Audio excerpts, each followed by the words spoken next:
Welcome to the Galen Trombley Show. You can find me on Facebook at Galen Trombley, on Instagram at Galen Trombley, and on YouTube at Galen Trombley. Spelling GaelanTrombley. Enjoy the show.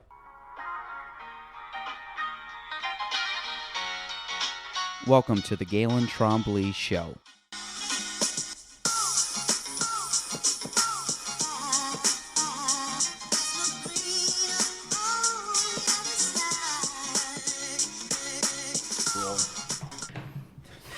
Just like that. Welcome, everybody. Episode 191, Galen Trombley Show. We got a returning guest on today. Again, I like to preface this, so if you're anybody that doesn't like golf, too bad, but this will be another golf podcast. We're doing a little, if I can swing it this year, no pun intended, we're going to try to do like a preview of each major golf tournament, which there's 4 in a row basically per month or in a subsequent 4 months. So you'll be having a lot of golf podcasts and possibly it's President's Cup this year. President's Cup. But like a President's Cup special, maybe. Maybe FedEx if we really get into it. But we might be eating and drinking too, so just bear with us if you hear some stuff. But Steve-O, how you doing? Good. Thank you for having me. Welcome back. Appreciate it. Always a good time. And golf podcast. Steve-O is officially the first person that's ever walked in my office for a podcast with a golf club in hand. So we've got a nice little wedge sitting over on the... Why did you bring it in here? Just as like a... Well, I figured if we're going to talk about golf, we got to have a wedge, right? I was just asking you before, and I said, okay, you have a wedge. Why do you have a wedge? And you're like, well, I keep one in my car, blah, blah. I'm like, okay, that makes sense. And then I never actually asked you why you brought it inside. But that's it. Just why not? We need a golf club in here. We got a lot of golf balls. Need a golf club. So... PGA Championship happening this week. It is at Southern Hills Country Club in Tulsa, Oklahoma. I was almost going to say Arizona. Nope. There's Tulsa, Arizona too, right? I'm not sure. Tulsa? Tempe? Tulsa? Wow. First thing I'm going to look up today is if there's a Tulsa, Arizona. But Tulsa, Oklahoma. So, Steve-O, I'm just setting the tone for you. You go ahead and Tucson, Arizona, not Tulsa. Tucson. There's a T there. So, okay, PGA Championship. Historically, the hardest major by field, which I never understood because to me it's the least of the majors I'd want to win, but it's still a major. Correct. Big major. Yeah, everybody gets up for it. Tiger's there in the field. We'll get that out of the way. But so to build on that a little bit, Tiger has been there for 2 weeks already, I believe. I've seen a lot of Facebook posts about him hitting range balls, playing the golf course, nobody around. Just getting ready to go. I think he's gearing up for something big here. Well, what's your thoughts on it? I don't know if he's going to win, but I'm gonna say he's going to have a top 10 finish this week. He's a month healthier than he was at the Masters. He had a good showing at the Masters. I think he's going to do okay. So he won the last time this was played at Southern Hills, which was 2007, I think? 2007, yep. So... I mean, you got to think that he's going to be, at least able to play the course to somewhat of a strength. Now, I do know they made some changes. I know he's been there. I know he's played. I know he's done all of the prep work. He's saying he's moving better. I'm assuming, I don't know this, but I'm assuming this is going to be an easier course to walk than Augusta. Because Augusta is a bear. Yeah, it has to be. So, I'm guessing that just purely because of the ability to walk a flatter course, having an extra month of practice. And I also think there's the idea that we're drinking Arnold Palmer today, folks. If you have not had a delicious Arnold Palmer, this is probably the first Arnold Palmer I've had in years. Since high school? Not since high school, but Steve-O came bearing gifts. So he came with 2 big boys of, not 40 ounces, 34 ounces of half lemonade, half iced tea. So honoring the great Arnold Palmer. I'm assuming he won a few PGA Championships. We'll look at that stat later. I need Alec Odnau here. He would have rattled that off right off the top of his head. But so I'm assuming that the other major thing with Tiger, besides the physicalness of walking a flatter course, having played there but having another month, is I think mentally just knowing that he could get through 4 days of a major at Augusta. Because you got to think when he teed it up, I don't care what I don't care who it is or whatever. There's got to be some uneasiness or unsureness of like, hey, I'm going to go, I think I can do it, but I really don't know. Right. And then to go out, and I would say minus the fact that he certainly, tired out towards the last couple rounds. That was noticeable. I still think he hit the ball well. Mm-hmm. He was on the leaderboard the first day for majority of the round. I think I would love to say he's on the first page of a leaderboard is my hope. Will he win? I mean, I hope he wins, but realistically, I think if he could pull off like a top 20, that would be really cool. Yeah, I think it's very possible. I noticed just watching some of the videos on social media, at the Masters when he was hitting shots, he would kind of limp a little bit, walk to the next shot. The videos that I'm seeing right now, he is not limping at all. I mean, I know it's early. I know he's only playing practice rounds. Not the mental grind maybe that would typically happen. But he definitely looks a lot better a month later than the Masters. I mean, at the Masters, his putting was atrocious. Relative to the rest of his for him. Relative, again, I'm putting this relative to the rest of his game. I would have 18 putted every hole, but I felt he drive the ball decent. He hit decent irons. I thought he played well around the course. He had a couple wayward chips, but again, as you know, like short games all feel, and it takes the longest to come back, especially when you're under pressure and under tournament conditions. So, him walking around Southern Hills a couple weeks ago playing is not the same as what he's going to see Thursday. Right. This week he'll be comparable, but so I think it's Tiger Woods. So he's been putting. He's been doing what he needs to do. So I'm not his prep work. I'm sure he's coming in on a pretty good peak for at least his physicalness right now. I agree. No, we'll get into that. Keep going. I'll tell you what I was going to say later. Because that opens up a can of worms. No, and I think so rather than him sitting and resting, for him to physically be out there and doing stuff, swinging golf clubs, walking golf courses, I think it's a positive step forward, and I really think he's going to do well. So, because last time we tried doing the Masters one, we waited till the end and rushed it. Realistically, who do you think is give me a couple of your top picks? You don't have to pick one, maybe we'll do it later, but yep. Who's your top tier players? So I did watch the Byron Nelson last week. Jordan Spieth is playing very well. He's actually one of my favorite players, so I'm a little biased maybe. He actually finished second last week. I believe it was the week before, 2 weeks ago, 3 weeks ago, he did win. So he's coming in playing very well. I don't think you can count out Scotty Scheffler, world number 1, 4 wins on the season. I just think he's going to bring it. And the other one that's always seems to be there at the end, on Sunday is Brooks Koepka. He just seems to get up for majors, whether he's playing well or not. He just seems to be there on Sunday. So those are probably 3 of the ones that I have. Justin Thomas is also playing well. He had a top 5 finish last week, I believe. So I think if I had to pick, those are good picks. Jordan for sure. Scotty, obviously, because he's just playing lights out. But I think if I had to pick, I would say Colin Morikawa, who has won this 2 years ago. But I also think he plays well in the majors, but he hasn't been playing great, but he's been playing well enough, and I think he's just at some point he's got to switch. I do think, who knows how he would do here, but I like Cam Smith a lot, and I feel partly because let's be honest, he didn't make it hard on Scotty on Sunday. He could have, had he played a little bit better. Realistically, as crazy as it sounds, the chip in on 3, I think literally just buried him. Even though it was early in the round, I do like Cam Smith a ton. So I'd say Colin, Cam Smith. The other one that played well at the Byron Nelson, he shot 61 on Sunday, was Xander. Xander was playing pretty hot, and I think he hasn't done anything in a major in a while. He's had some close calls, but I would probably say Xander,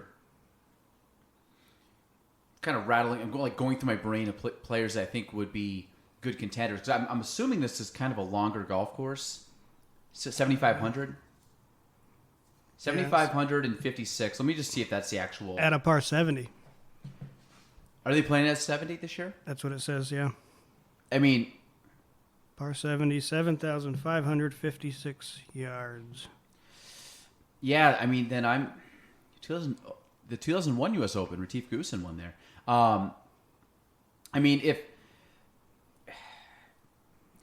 I'm gonna go with those three: Cam Smith, Colin Morikawa, and we're gonna say Xander Schauffele is kind of like just because he came off hot last week. I love Justin Thomas. I find that Justin's had a hard time minus last year's Players' Championship. I feel like on Sunday he's either, if he's in contention, doesn't have it going. If he's not in contention, will shoot like lights out, will have the best round of the day, and finish like, T5 or something. So I just think like at the end of the day, I would love to see Justin Thomas win it. He won it in what, 17 or 18? Correct. I would love to see him put a round together because he played well last week. Yeah. But again, towards the end, he just couldn't putt. He just had a couple missed shots here. Yep. Had a chance to, I think, tie it on 18 and left it short. Yep. So I did some research before we came in, just as you're doing right now. And literally the 6 or 7 players that we just rattled off are all right here. The only 3 that we missed are Patrick Cantlay. The most boring golfer? Yes. Good. Very Yes, good. yes. But boring. That's Yep. probably why I didn't say his name. Yep. I did watch an interview with him very recently, and he said that he doesn't mean to come off that way. He says, I'm just trying to do my job, and if that's how I look, that's how I look. Fair enough. Actually, I'm growing very fond of this guy, only because he's always happy, always has a great personality. Victor Hovland. Always looks like he's smiling even when he's not. Correct? And the only one we missed was John Rahm. He hasn't been playing well, though. He has not. He's a fantastic player, just not struggling with his putter. His forte is ball striking. He hits a lot of greens and makes a lot of putts. So if that's not happening, I mean, his putter this year has been bad, and again at the Masters, he was non-existent because of that. Right, correct. I think I saw a stat where he might not have led the field in greens and regulation, but he was pretty damn close. But he wasn't even close to the leaderboard. Yeah. I mean, you're 3-putting. It's not. Yeah, that's no good. So can we talk about the other side of this and my very big disappointment in Phil not coming back to defend? Do you know what I was going to say? I was like, who's the defending champion? I'm looking at PJ Tour, and I look down, like, that's right, our boy. Yep. What's your whole thought on that whole fiasco? I don't know. It's called the LIV Tour, right? That he's Do you know what looking it stands for? I do not. I've tried to read a lot about it. I know there's a lot of money backing. I don't know if I agree with the money backing. I mean, I can understand as a private contractor, maybe if you're not doing so hot and you get an offer, going to try something different for all, honestly, more money. But I don't know. Greg Norman's kind of the head honcho of that, as I'm wearing a Greg Norman shirt. The Shark. The Shark. By the way, shout out Sam's Club, $17. Brand new. Collar's good. Greg Norman. So his gear, I've seen it anywhere from like $50, $60 from Polo to like TJ Maxx. Yep. So he just hits. I don't know if it's the same quality. It's the same brand, unless it's like seasons old. But does anybody know when a golf shirt is like 3 years old? It doesn't. Golf shirt's a golf shirt. Yeah. I don't think most golfers really give a crap what they look like. Well, I do a little bit.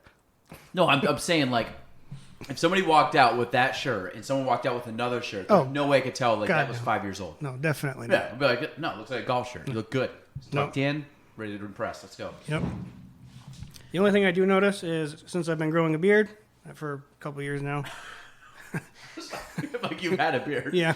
The collars do get frayed. That's my Because big... of the beard? Yeah. You know what I used to hate as a kid when I put sunscreen on and you'd sweat and the collar would just get ratty and you have to toss it? And I'm like...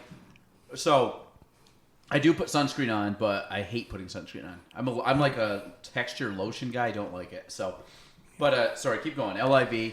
Shout out Greg Norman, non-sponsor of the podcast. No, Honestly, I don't know. I don't know how to feel about it. So my limited knowledge of it, because this is the thing with how much I watch golf and like golf and follow golf, I find like someone trying to explain the LIV is like someone explaining cryptocurrency to me. It's like nobody can really say exactly what it is, but we know it's a golf tournament, right? Or a golf league. And I did some research on it. I believe there's 8 or 9 tournament schedules, so it's not a big schedule. Let me see if I can get a little bit more info on this, but I believe the last couple tournaments are in the United States. I believe the final is somewhere in Chicago. And apparently, Jack Nicklaus said he turned down offers to start the golf league, but Greg Norman said he did. Once verbally, once in writing, he said guys have to stay with the PGA Tour. He helped start the PGA Tour. Jack Nicklaus sticking to his guns. But so the LIV Golf is supercharging the professional golf landscape and creating new value for fans and people alike. It just says LIV Golf Invitational Series. I don't know if LIV is a sponsor. The name for the league and tour has not been commonly referred to as the Saudi Golf League, for which Norman was named commissioner in October. I believe I think I read something that they said the Saudi Arabian Golf or whatever. Obviously, there's some issues regarding human rights and politicking and all that stuff, which is kind of why I think the people have gotten flack for it. But someone had said, and I don't know exactly what sport, but they said that maybe there's a golfer talking about it, and they said, I get it, and I see why people are doing it, and people are hard on the Saudi Golf, or whatever you want to call it, the LIV Golf League, but he said there's a lot of professional sports that are played in Saudi Arabia. And I think I think the hard part about it, and I don't know all the details when it comes to who's actually putting it on. Is it like the government backed, or is it just like a privately backed thing? But it'd be like coming to America and not playing in a sports league because you disagree with the president. And it's like, well, the president's not the league. Like, I get it. Like, we don't even agree, or whatever the case might be. But you know, to me, you want to. There's got to be a separation. I feel, and again, I don't know all the details, but it almost sounds like they're just putting this big, massive umbrella around the LIV as being a Saudi Arabian league. Therefore, Saudi Arabia is not good because of X, Y, and Z. I personally think Phil is not there, not because of his willingness to play in it, or I don't even think any issues with the actual tour. I think it has to do with just the media blow-up of it, to be honest. I think it's just kind of social pressure, and I don't even think. I guarantee you, if you polled 100 people, legitimately random 100 people, how many would actually say, "Screw you, Phil, don't play"? Very little. Yeah. Most people are going to say, "I'd love to see Phil play." Yeah. And I think it's social pressures. I'm sure there's some sponsorship things in the background. I'm sure there's some stuff, but you know, for Phil or anybody else, and there's quite a bit of players that have said, like, I'm peacing out. And the thing is, with the PGA Tour, I've also heard, Phil being one of the ones against it, was that the PGA Tour's media rights are so strict that a lot of these players can't even use the footage of them playing in a golf tournament to promote themselves playing in a golf, like playing for whatever it might be. So when you're talking about like social media and things, you know, you're getting these players, a lot of them are doing their own stuff. Like Bryson has his own little channel. You see a lot of the guys doing like foreplay and, you know, jumping on these places that potentially could elevate their stock and from a branding standpoint. But the PGA Tour is just saying you can't use highlight reels. You can't use that picture of that winning putt from this tournament because it's against whatever violation. And I think there's a lot of probably a lot of old systems, and then also. I don't think the PGA Tour is unionized, right? I don't think so. And the other question I have is, do these players sign a contract with the PGA Tour? Because they're independent contractors. So every professional golfer out there is an independent contractor. You got to, win tournaments to get to bigger tournaments, or win so many FedEx Cup points or whatever to get into certain events. Do they sign a contract with the PGA Tour saying this is where I'm going to work? And if not, if they truly want to go, why can't they go? Because the PGA Tour said, no, you guys cannot go. Otherwise, you are banned from the PGA Tour. I think there's some level of like membership that even though you're an independent contractor, you're a member of whatever. It'd be like, again, I'm going to say like my position. I'm an independent contractor, but I'm a member of, NAR and a member of NYSAR. So like I'm a member of the Realtor Association. I'm a member of the New York Association. So I think it's kind of saying like, hey, yeah, you're in real estate, but you can no longer be part of NAR, National Association of Realtors. But if you want to go up to whatever Canada's thing is and start selling up in Canada, go for it. And I think that might be the case. Like they're not barring them as golfers. They're just barring them from their organization. So my guess is that there's some level of that. And I think it goes back to, I mean, technically the PGA Tour, are they considered a private entity? Do you know? I have no idea. I'm just, because if they are private or public, I feel like they're private. Like the actual, is the PGA Tour a private organization? Is a nonprofit organization? Well, that doesn't tell me if they're, well, nonprofit. It must be. To me, that must mean their history.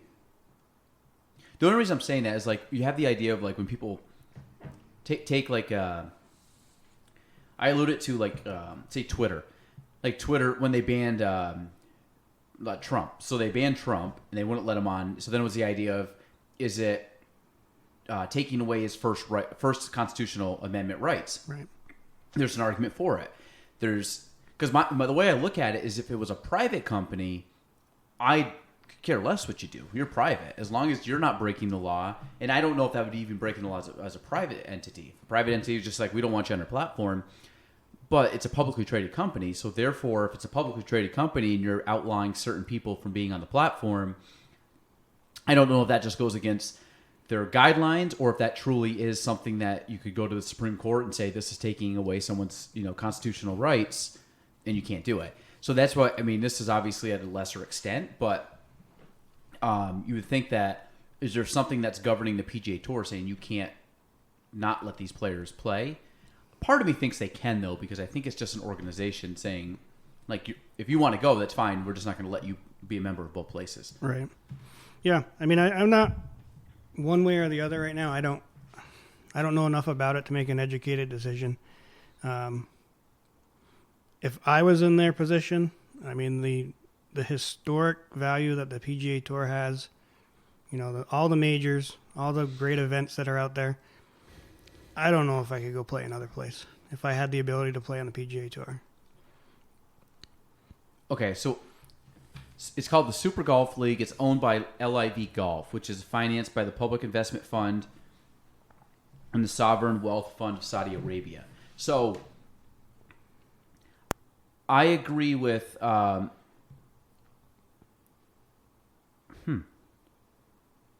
in the water after he and several good names committed themselves to the PGA Tour. So I agree with you in the sense that there is a level of prestige to the PGA Tour because it's been around forever. The only thing I would argue is I believe if you play in this, you are eligible to play in every single major because not any of the majors are affiliated with the PGA Tour. Okay. And I don't know if that's correct, but I think that was one of the drawing cards. People were like, "I'll go play in that one instead of playing the PGA Tour, but I'll just see in the majors." Because technically, I mean, USGA, PGA, R&A, and then Augusta National are not PGA Tour, right? And they're partners, I would say, or whatever that relationship, formal relationship's called.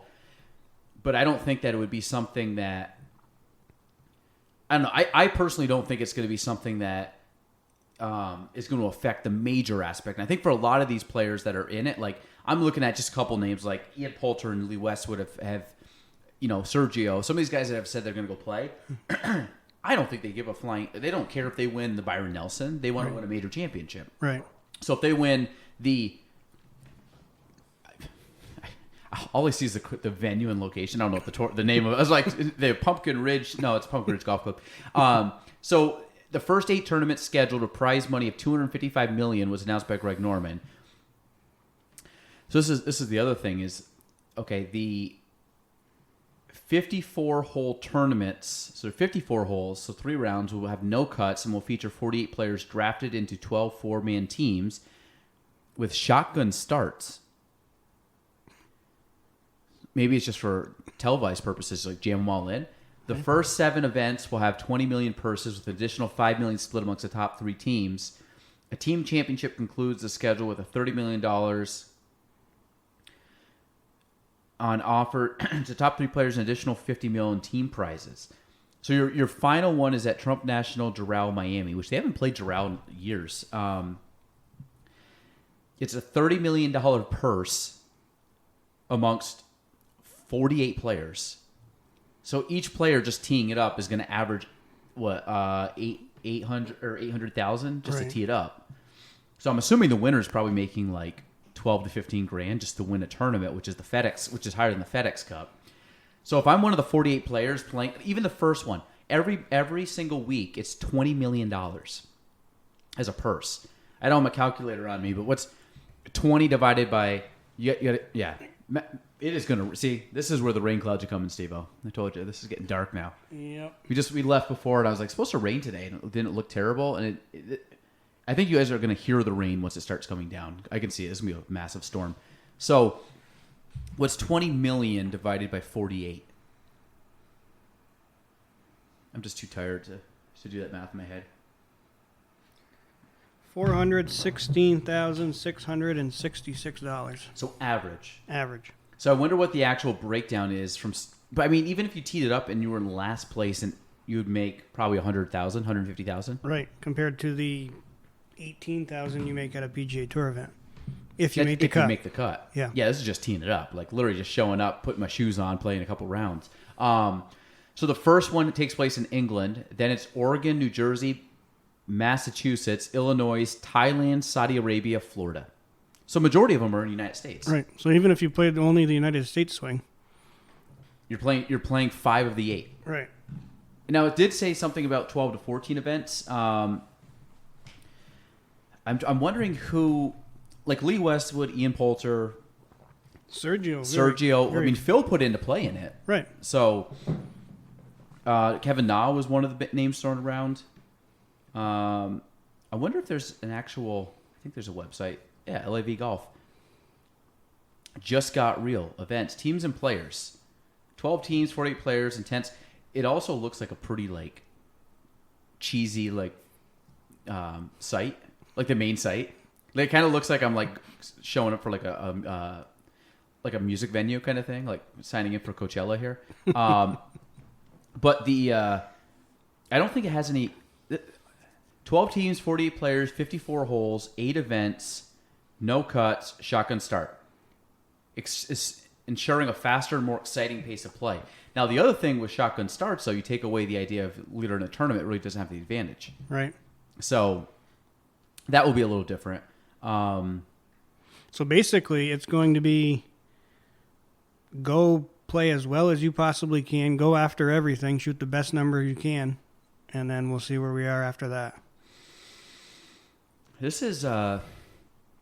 An individual champion will be crowned based on points over the 7 events. The 8th and final event will be our season-ending team championship match play event. Essentially 2 simultaneous competitions. In an individual and team event, every stroke counts just like it always has.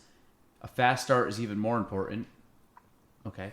Oh, because of 54 holes. The individual winner will be the player with the lowest total. Player with the most rankings will be after 7 events will be the champion.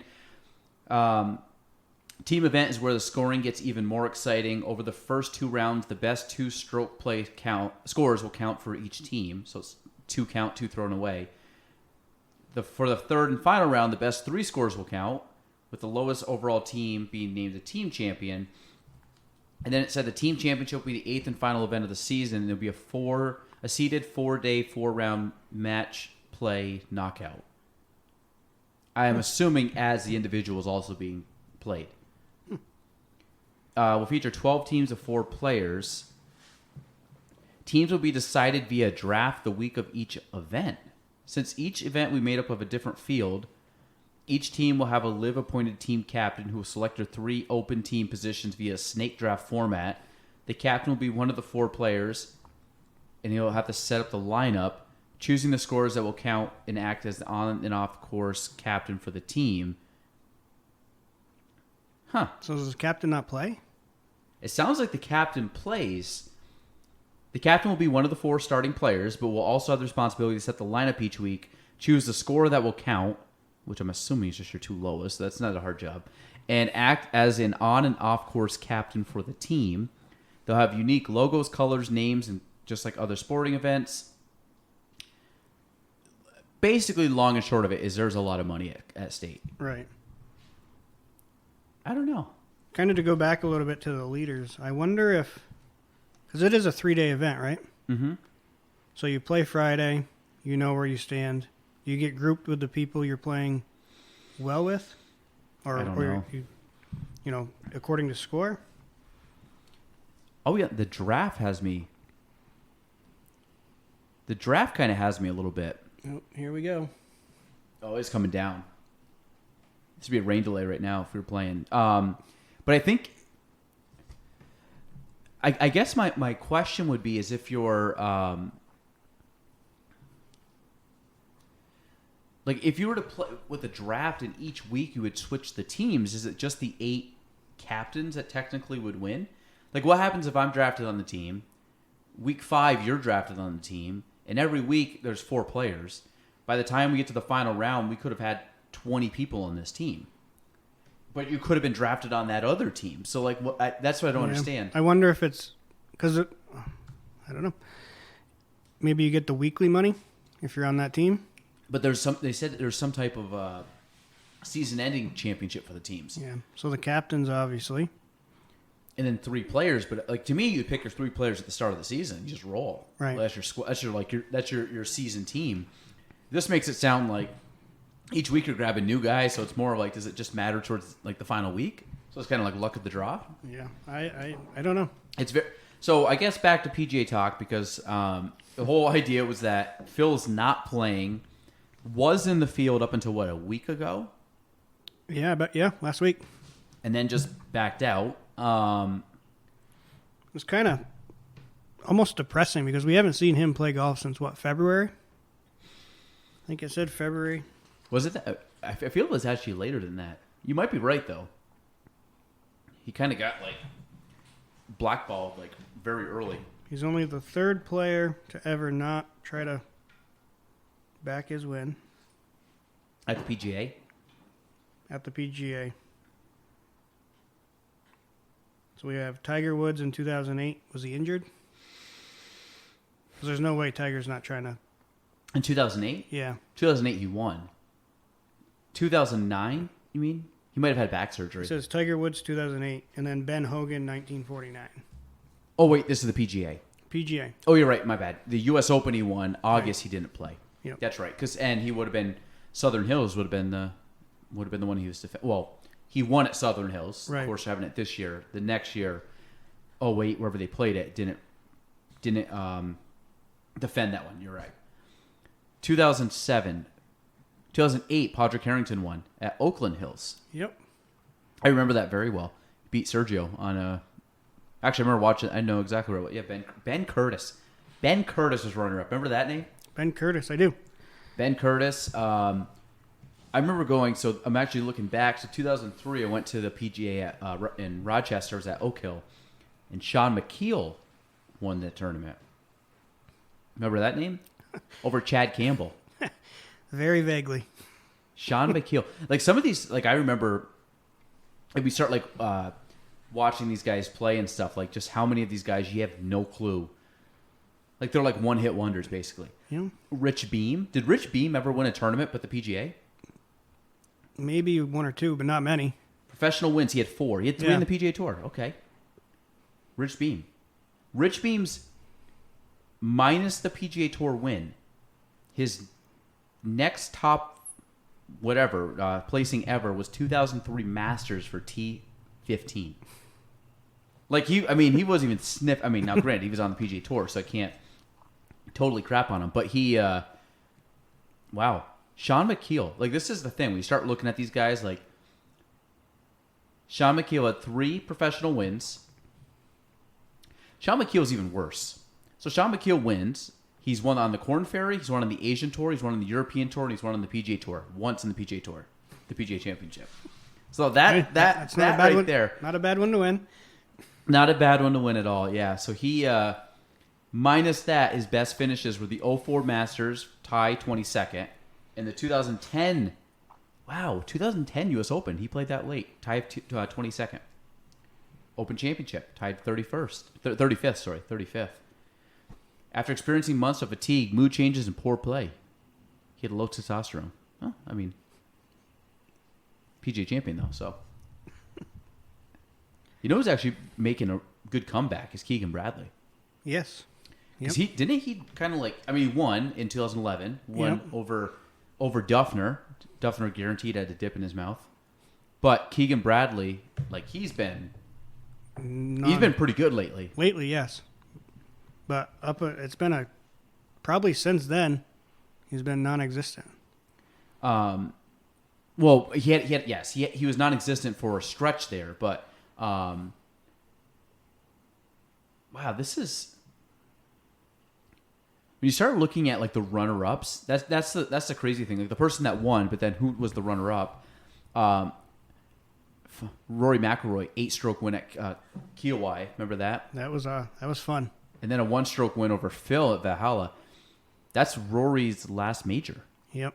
2004. How has Rory gone 8 years without a major?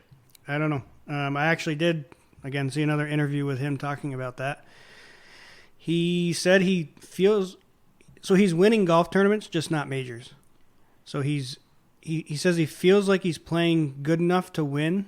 It's just not happening right now. But he said he is going to keep pushing forward because he knows it's very close. I think it's just a matter of time before he turns it around. I mean, don't get me wrong. If Rory wins this year, or like wins any of these tournaments, I'll be jacked because he's one of my favorite players. But he just hasn't really been doing a whole lot, unfortunately. Yeah, some of these. Yeah, Colin was 2020. That seems like forever ago.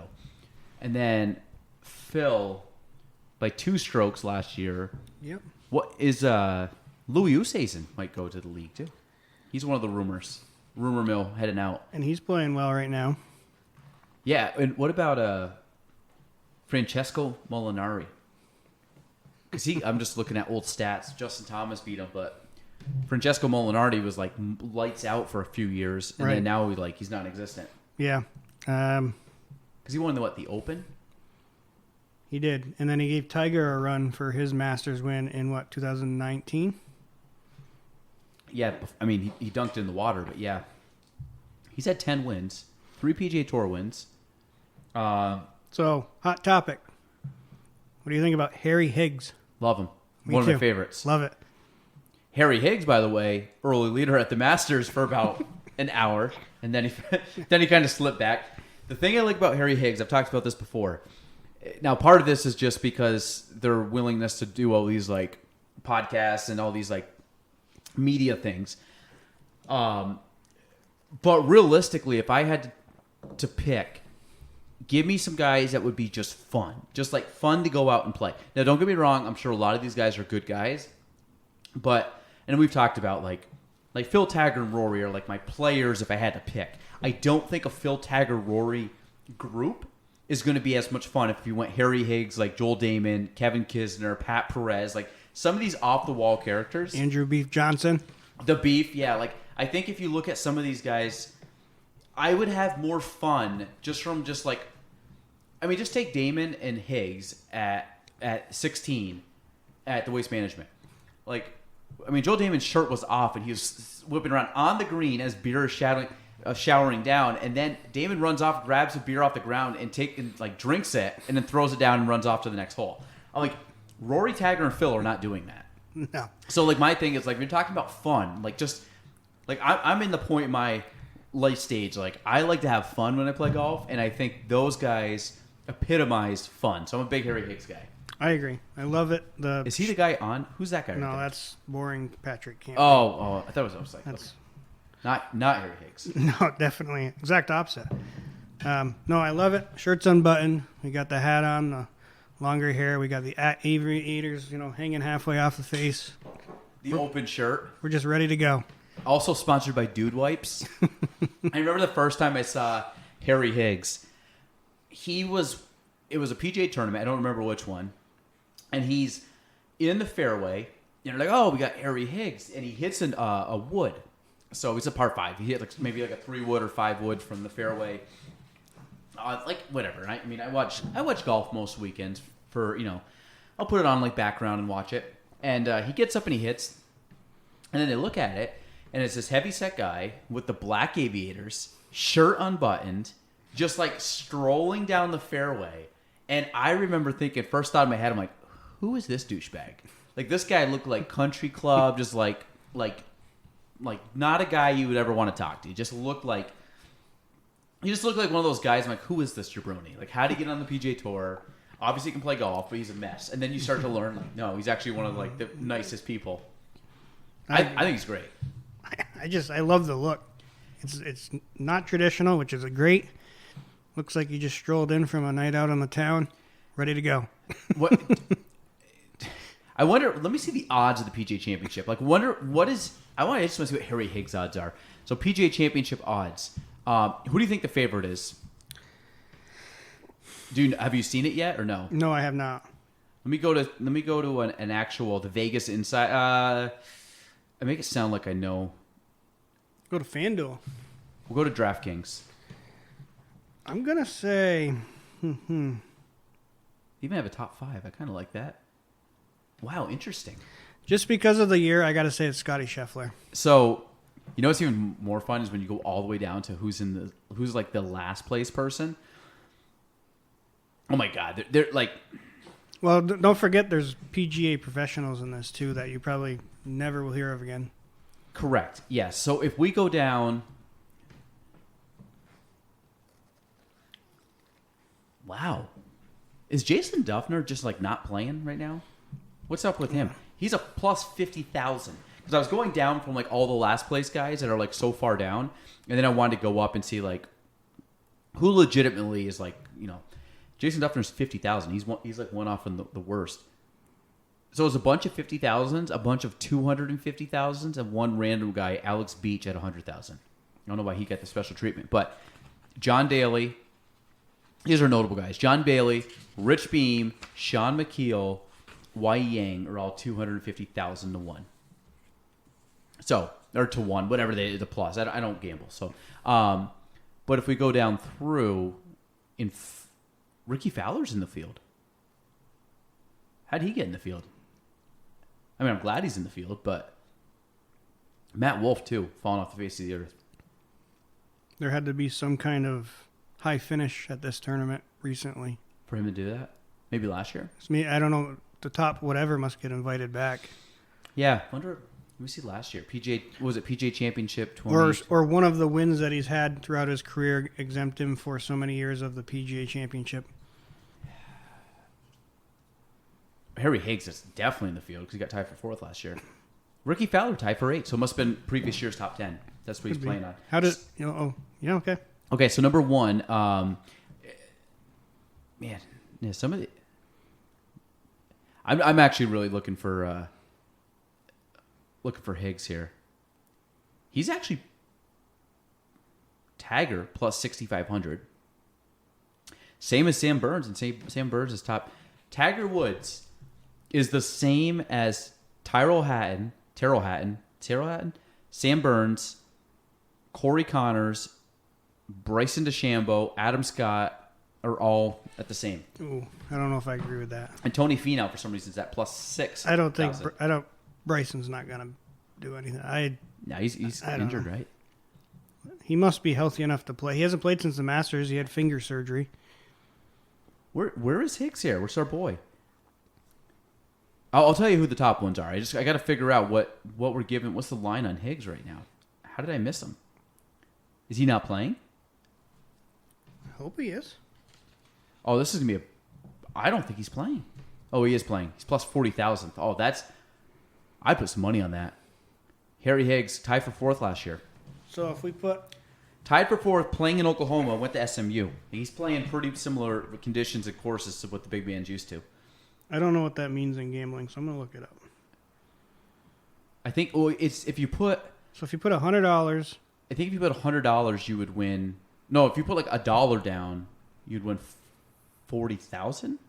No, I'm wrong on that.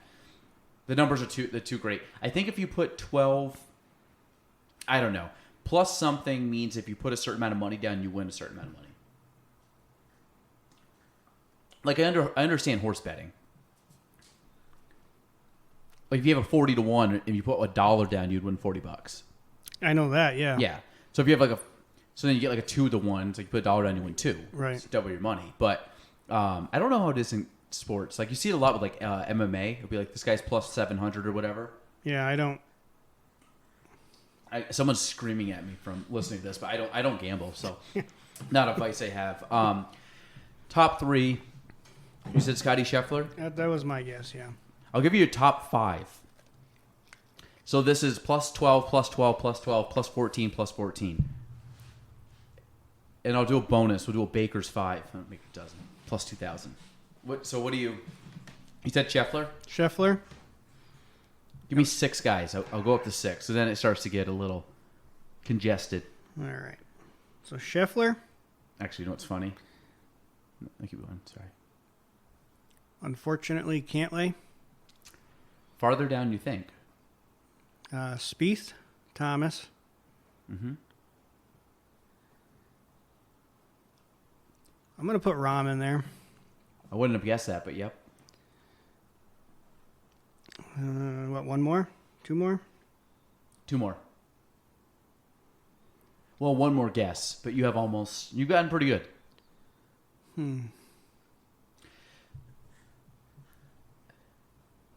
Hideki Matsuyama. No. He's in the top, 15. John Rahm, Rory, and Scotty are all plus 12. Colin Morikawa, Justin Thomas, plus 14. Jordan Spieth, plus 2,000. Cam Smith, Dustin Johnson, Pat Cantlay, Victor Hovland, all plus 2,200. Xander and Shane Lowry, plus 25. So we're in the ballpark. Yeah. Tagger, though, how many people were taking Tagger? Tagger's, a lot of these too fluctuate based on how people bet, but Tagger right now is at plus 65. So I don't know if that's going to be the case, but Rahm, Rory, and Scotty are basically the 3. What's Rory done this year? I mean, obviously he finished fantastically at the final round of the Masters. Yeah, what did he shoot, 63? I think it was 61? No, I think it was 64. I think he shot 64, and or 65. Oh, John Rahm just won a couple weeks ago. What did he win? Did he win the Mexico one? Yes. See, I didn't watch that one. But still, I don't. Man, I mean, he could. I mean, John Rahm is a fantastic player. He got T8 last year too. Yeah, Phil beat Louis and then Brooks. Brooks shot 2 over. I mean, Phil had a 2-stroke lead anyways. Nobody was really. Shane Lowry and Padraig Harrington T4 last year also. How crazy is that? I mean, just considering he's Champions Tour guy now. Right. Yeah. Well, that must have been the venue because... So wasn't Phil. Yeah. But wasn't it the longest course in history? But you got to think, too, when they say the longest course in history, that's if you max out every single hole and you play it maxed out. They don't do that. So, they're all playing, roughly... I think it always is, intimidating or almost kind of a sexy thing to say. This was the longest course in history. But I'm did they... what was the longest played hole, or what round was the longest played one? Because that'd be different than just saying it's the longest in history. Right. This year's going to be long. 7,500 yards, par 70. What's the longest course you've ever played? Bethpage Black. Did you play from the tips? Yes. Well, we played the tip tees, but it wasn't tipped out. Did any of the tee boxes that they played for the majors there, were those still there? Or no? As far as I know, yeah. Okay, so they because next year the 2023 Ryder Cup's going there. Is it 23? Yep. No, is it? Yep. That's the one I want to go to. That's exactly. I thought it was. Let's because they bumped it. You're right. No, it's not. I thought it. Nope, Steve over here. Fake news. What do we got? I've had my hopes. Nope, it's in Italia. I was gonna say it's after that. It's in Italy. 2023 Ryder Cup is in Italy. What? It's the following. I think it's 2024. Am I wrong on that? Well, the Ryder Cup's every other year. I know, but I think 2025. It was supposed to be 24. No. That's it. It was supposed to be 2024, but they had to move it back because of COVID. Because it used to be even years, then they went to odd years because of COVID. So it's in Rome in 2023. That's what I was gonna say. I'm like, you're scaring me because I didn't think it was that early. So it's because I I could have swore it was next year. I gotta start blocking my schedule off. Nope. Well, let's go to Rome. It's in. Been there once. Yeah, I was gonna say been there once.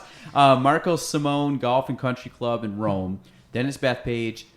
Oh. Then it's in Ireland in 27. And then back in Hazeltine. Wow. I would love to. County Limerick, yeah. Adair Manor. I would love to go to that one. Oh, that's so nice. I think they hosted it. The Ryder Cup will be staged in Ireland for the second time. This hurts. 20 years after the K Club hosted the 2006 one, which I remember. And been the same 20 years. The U.S. got smacked that year. How was playing Bethpage? Very, very difficult. So, tee to green difficult. The greens weren't that bad. They aren't super undulated. They, even when we were there, they weren't tour speed, but they had some speed. They were big enough, but tee to green was extremely difficult. A lot of from the tee to actually get to the fairways, you had 200 plus yard carries, even from the tees that we were playing. And then, even then, if you were on the wrong side of the flag, so, if the flag's on the right, you want to try to be on the left. If you were on the right, there was no way to get next to the flag. My biggest memory is thinking I could cover the corner on one and hit it smack in the middle of that tree. Oh, yeah. The dogleg, right? Yeah, I shot a number that, I don't know, it was 85 or something. That's not bad, though. No, I do remember, what hole was it? It was a par 3, not long, 145 maybe that day, with a huge bunker that sits in the face of the green. And I hit it in the top, and I almost couldn't get to my golf ball, let alone hit it. Oh, it was like embedded. Yeah. No, it's just it's almost straight up and down. But it had to be sitting down enough that it was not rolling back down. Yeah. And that's the other thing about playing there. So we play around here. There's some good bunkers, some that have no sand in them. There is so much sand in these bunkers that when you get out, you got to take your shoes off and empty your shoes. So it's fun to hit out of. You can actually make a bunker swing and the ball comes out appropriately. But some of them are very difficult too. And if you had to gain any distance, good luck. So let me see. When the pros are gone, Long Islanders are left with a 7,468 yard. From the middle tees, it's just short of 6,700 yards, nearly as long or longer than many full-length courses on the island. So I'm assuming the middle tees is like the standard, like I would go play like a white tee kind of thing. Yeah, and that's honestly where we probably should have been, but we just wanted to say we played the tips. Oh, yeah, absolutely. The other thing I remember vividly is the rough was not long, but it was extremely thick. So if you had any kind of a distance to go, you were still taking a wedge, hacking it out, and going from the fairway. You could not hit anything higher than, I would say, like an 8 or a 9 iron out of the rough. It's, Jordan Speed says one of the top 5 hardest courses he ever played. So, did you play any of the other colors? No. I would love to go back and play the red because I heard that's equally as difficult. I think that's like the next one down, but it's I say down, but it's it's obviously a very good course. Which became the green course, the red course at Bethpage. Yeah, the second toughest. And because of it, so there's no golf carts allowed on the black. You can get a push cart from them if you want it, but it's an old, rusted out thing that you don't own. You should just carry your bag. Red course allows golf carts. Because that was a grueling walk. You talk about Tiger. And you were lugging the bag on your shoulder? Well, I rented a cart. And push cart. Yeah, I should not have. If I go back, I will not have one. They're literally rusted out. You should bring a can of WD-40 if you're ever going to use these things. There was a caddies? There is. You had to buy them or rent them. I'm sorry. Buy them. Come here, sir. Come with me. No, the group ahead of us had caddies. So there's 4 guys. You can rent 2 caddies. The guy carries 2 bags, which is unbelievable. In Ireland, the guy did that for us. It's pretty cool. That's got to be. Like if you take my bag and your bag, try to carry those for that 18 holes of that golf course. Well, also, you're not carrying it like well on your back. Like they're hanging off the side, so it's not a good. They're not meant to be hung at the side. Right. They're a backpack. Yeah. Yellow is the yellow. I say that. And I'm going to shoot 110. Is 60,000 or 6,000 yards from the tips. Bethpage yellow. So my shorter and frankly much easier back nine. I would love to go down and play all five courses. I think I would like to play like 2 of the holes first, the black probably in the middle, and then like 2 to finish. Like kind of like crescendo, and then kind of like get used to it a little bit, play it, and then maybe end with like the yellow when I'm just really tired and want to just play with the easy course. But the other good thing is it is a state park. So New York State residents play it very cheap for what I consider. I think it was like 60, 70, $80. That's crazy. That's wild. Did you have to spend the night? No. So how's that work? Because everybody's like, I don't want to spend the night. So 7 days prior to the day you want to go, you log in, and then at 7 p.m. you click enter. And it's a complete random draw. We had like 3 or 4 guys on the computer. Complete random draw. You get the time they assign you. It could be 6 a.m. It could be 6 p.m. Really? And when you're assigned that time, that's when you go. We were lucky. We were going down that day. We got a 1:30. We got very lucky. So when you have, say, 3 people doing it, and all 3 of you get tee times, what happens? Can you cancel them? Just 2 of them cancel. Oh, you can. Okay. Pick the one you want. Okay. So did you all get tee times? Or was like no, one only one of us. That's wild. Yeah. And you have to, so it's always 7 days in advance. Yep. So like, that's crazy. So if I just remember I actually did not do it. 3 of my buddies did. 7 p.m. they were on the computer, and one of my buddies sends me a text message. He goes, "Don't you wish you could play Bethpage Black?" I said, "Yeah, I thought that was the plan." He goes, "Well, you got to have a tee time, or we got to go sit there." And I said, "Yeah, well, I'll do whatever. I mean, I'll go sit there at 4 o'clock in the morning to play Bethpage Black." He goes, "Nah, how about 1:30?" I was like, in shock. I was like, "I'm going to play Bethpage Black at 1:30." That's awesome. It was perfect. Well, yeah, you get up, have breakfast, get to hang out a little bit. So, well, we drove down that day. We left at like 4 or 5. Oh wow! So you guys like got out, stretched the legs, and just played. No, we were there in plenty of time. Did you come right back after? Nope. So from there, we went to Shinnecock for the Saturday of the U.S. Open. Even better. Yep. That's the day that the course was almost unplayable. Phil went out and ran out and hit his ball. Remember, it was rolling, and I went to Shinnecock in 2004, and the one thing I remember was they had a hole, number 7, I think it was. It was par 3, and the course was so dried out, and it was probably playing about 200 yards.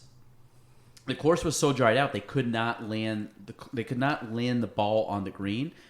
I probably watched not many. I mean, maybe like 10, we probably watched a handful of groups. So let's say 12 people hit. We watched 10 or 12 golfers tee off. I think 1 hit the green the entire time we were there, and it was like 2 putted for a par. Most guys were hitting it. They were aiming into a greenside bunker so they could get up and down from outside the greenside bunker. So imagine like that's your play. Like I'm just going to hit into a bunker because I know I can then try to get up and down and chip. So Shinnecock, though, was private. I wish I would have a better memory of these because it was so... Shinnecock? No, just in general, because it was so long ago that like when you're a little kid going to these, going to like watch these tournaments, like my memory of it is not the greatest. Not that this is gonna help, but like I know where the location is. It's like way out in the very end of. So, my screensaver on my phone. That's number 1 tee box. Of which one? Shinnecock. Shinnecock. I do remember that. It goes down and to the right, and the clubhouse is behind you. And I do remember coming back, it goes up and to the left as like a par 5, I think, the last hole, or uphill par 4. The last hole? Yeah. Yeah, it's a very long par 4. You hit down to the gully, and then, you hit up to the green. So, Yeah, because when I'm looking at, actually, better if we do a satellite view. So the NASA, yeah, so it's like, so when you like look at the course from up above, it just looks very different than when you're there. Because you got to think, there's a million golf, I say million, there's 5 or 6 golf courses in that area. And I, for the life of me, like, don't remember getting in, don't remember seeing any other golf holes. You know, it's just one of those, like, as a kid, you just weren't, like, even though there's golf holes all around, like, my memory was just, like, I remember the course very well, but I don't remember the actual golf course. Farmingdale State College, like, I would go to Farmingdale State College knowing Bethpage is literally your back door. But, no, I thought, yeah, that's number 2, number 3. So I have kind of a general idea of like how the course goes. Oh, so the black goes all the way out there. Oh, wow. Okay. So like it's just like trying to like memorize the way the course is because most of the course is on the opposite side of the road. Right. The black. Like we have that road that goes through.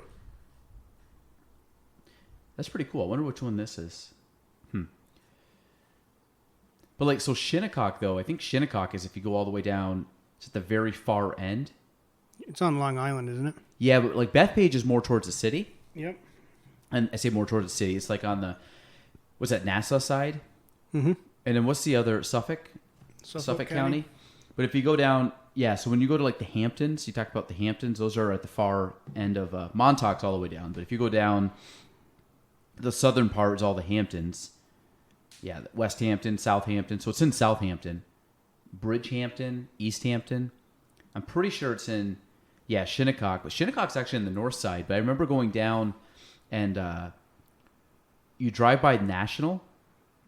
Have you ever heard of that golf course?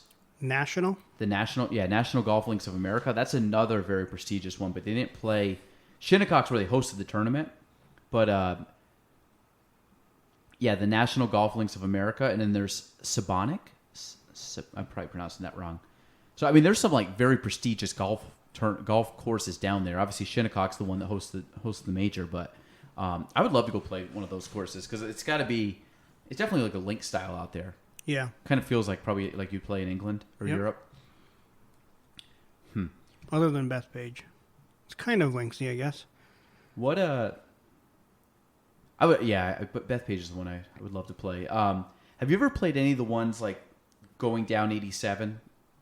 Like have you played like Sagamore National or Saratoga National or Spa, any of those? I have not. On our way back on the same trip, we did stop to Highland Park, which is in I've heard that. Yeah, one. Albany area. Or is it Queensbury? I feel like it's a golf course, right? Yes, it was previously ranked number 1 in New York State as the number 1 public golf course. It's called Highland Park? Hiland.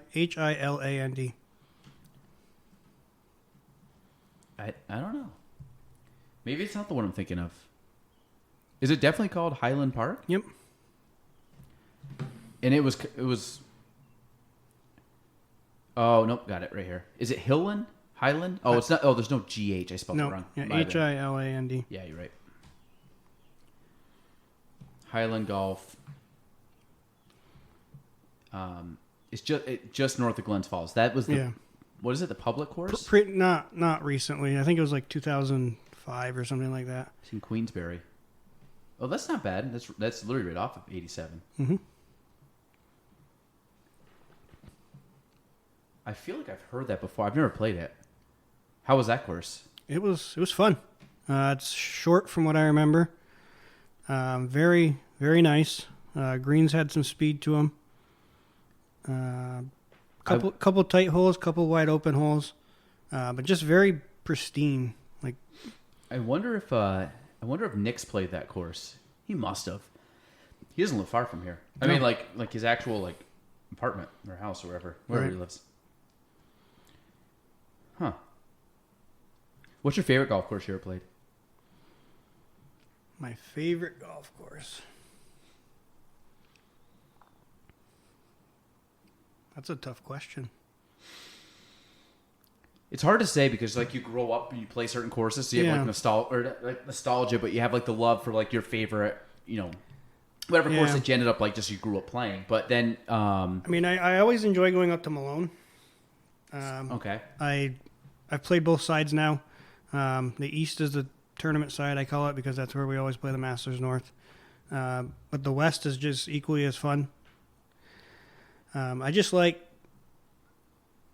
I guess, the pristineness of it. The tight fairways, the lush rough, fast greens, very undulated greens. This is from Malone. Yeah. I mean, I grew up playing North Country. I'm pretty sure I know every bounce on that golf course, which is why I'm very much looking forward to the tournament this year. Which one's that? For the kids. Oh, committed. yeah. That's. Are they doing the Masters North this year? They are. Yeah, very soon, if not, maybe this weekend. Are you playing it or no? This year, no, I'm not. I had Ed on, the defending champion, 2-time defending champion, right? He's won the last 2. He was telling me about it. He's not bad. He's a decent golfer. He's a very good golfer. I remember I played once with you, and I'm looking at the overhead view right now. Of Malone? Yeah, I remember. I think it was when we played you played in the tournament. I went down and played once with you just for, I think, in a practice round. Where is the? Remember we had to go hit like the driving range. The driving range is like randomly. Driving range is over next to the West course. Kind of by the end of the first green on the West course. Yeah, it's like a very odd spot. And I remember there was like a putting green like up and like set off to the side. Mm-hmm. Like I don't know. I'm looking at the satellite image. I can't even find it, but it's all good. It was weird though. It was like a weird spot to have, or it seemed like a weird spot. It was pretty far from the clubhouse, wasn't it? Yeah, it's a couple of 100 yards, 200-300 yards.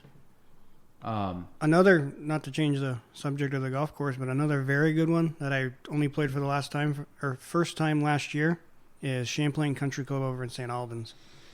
That place is equally as nice. Is that the top one, or is that Burlington Country Club? Are they both pretty? I haven't played Burlington. Champlain's the one that you can see from the highway when you're going by St. Albans. Yes. Okay. Is that a public one? It is. And it's not expensive at all. I think Burlington it might be the private one. Where they? So, as we're sitting here talking about Masters North. There it is. You're getting the nod? Oh, I've had the nod. He sent me 2 applications. Oh. He hasn't seen my stellar play lately, so he's one day Willie's gonna be like, "Hey kid, now's your turn." I can't for the life. Never mind. I don't even know why I'm looking at this. It doesn't even matter. So golf. The other day I was playing golf. Played twice this year. Second time out. Decent for me. So Steve-O, you can vouch a little bit. I used to play a lot of golf. Absolutely. I used to be decent at golf back in the day. Took time off, and which definitely didn't help the game. But last week, so I shot first 18-hole round of the year. I started out last year like consistently in the mid to high 90s, all over the place, and it wasn't like I couldn't hit a golf ball. It was just I was so sporadic that I would hit like 3 off a tee. I would have an 8, I would have a 9, I would have like 5, and then I'd go like par, bogey, par. Like I was just like very streaky. But it ended up not leading to good scores. So then when I finished the year last year, my overall scoring average for the entire season was 88. All right. Which was not bad considering I had a couple over 100, a couple 90s, and I want to say my average at the end of last year, like the last, let's say like 10 rounds, was probably like an 83, 84, somewhere in that range. So I had like gotten a little bit better.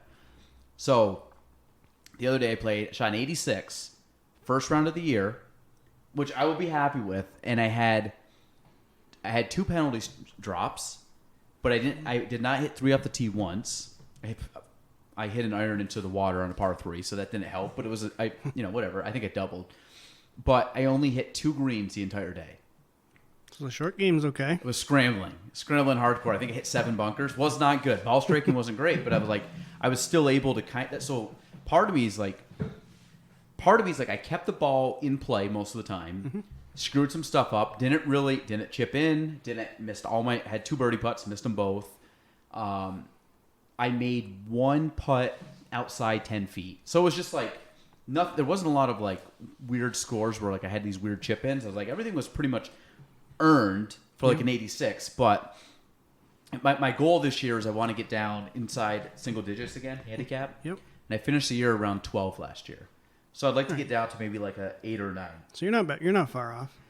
No, the thing is right now, I'm smarter with golf, if that makes sense. Like I understand stuff that I wish I would have understood when we were playing a lot. When I could physically hit shots better, but I'm like all over the place. Not like mentally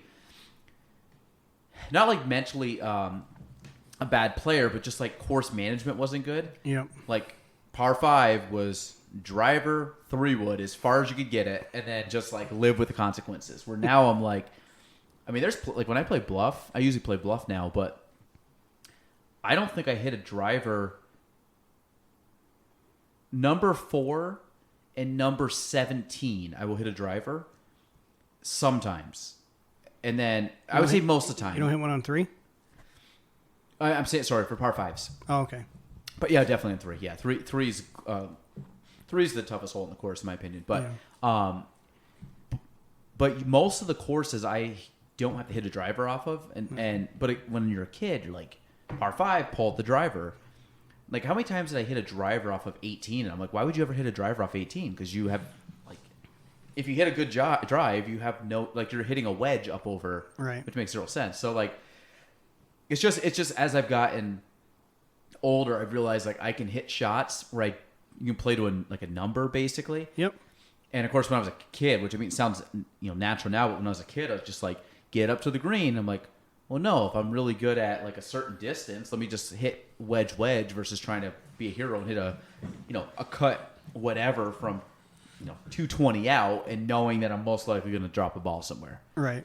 Yeah, I can definitely relate to that. Much smarter.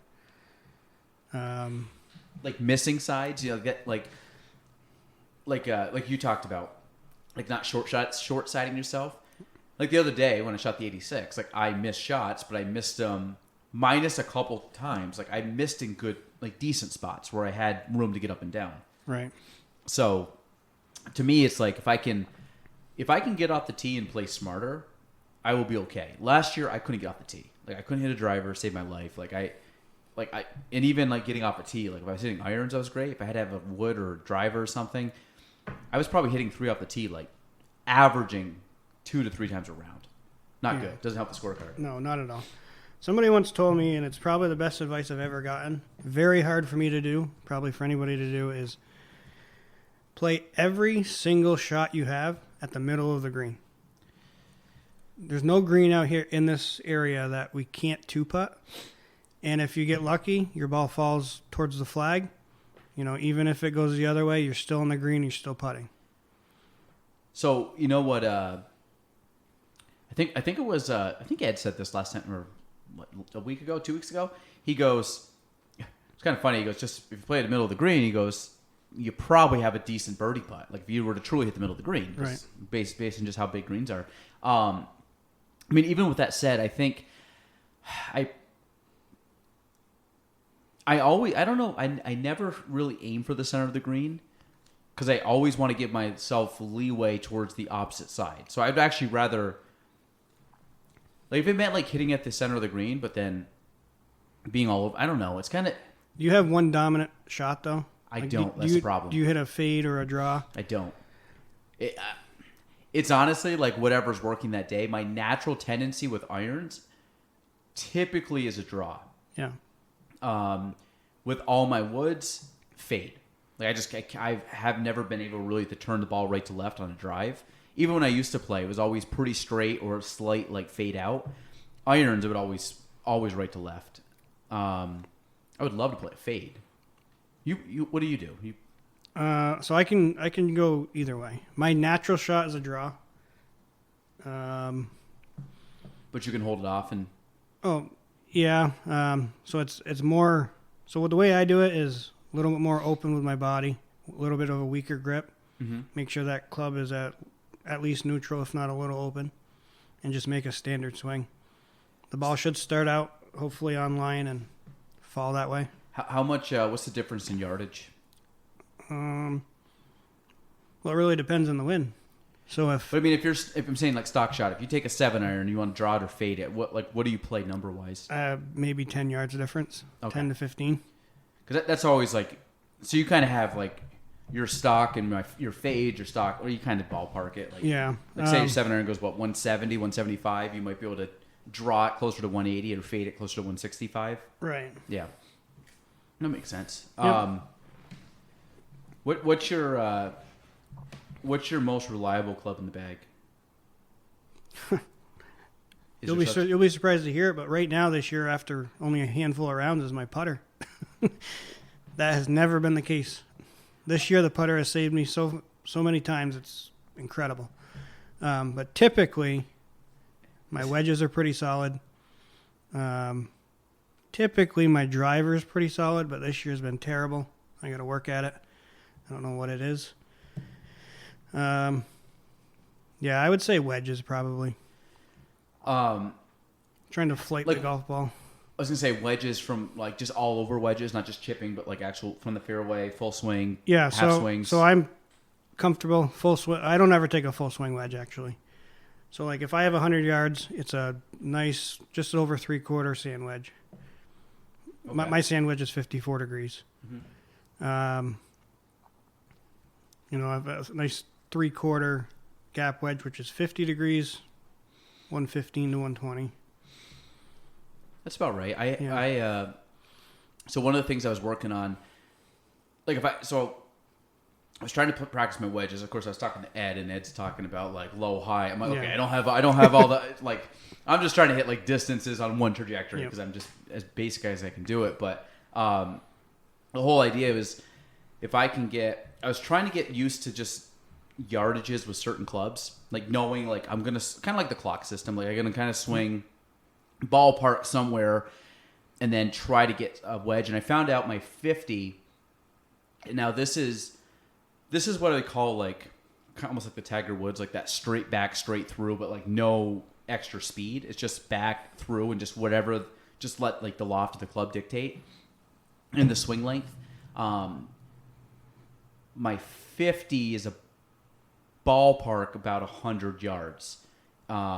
Gap wedge. If I go like straight back to about 3/4 and just but a smooth, like there's no like hip turn, there's no really aggressive motion through the ball. Mm-hmm. If I want it, then I have like my full gap wedge, which is just like I would swing an iron. I can get about 125. Yeah. So do you find? So I mean, we're older. When we were kids, we could hit the ball as hard as we want. It just went as far as it did. Do you find now that the harder you swing, particularly with a wedge, the more spin you put on it, and they tend to float, making them go less as far? That's why I don't take full swing wedges. No. More spin.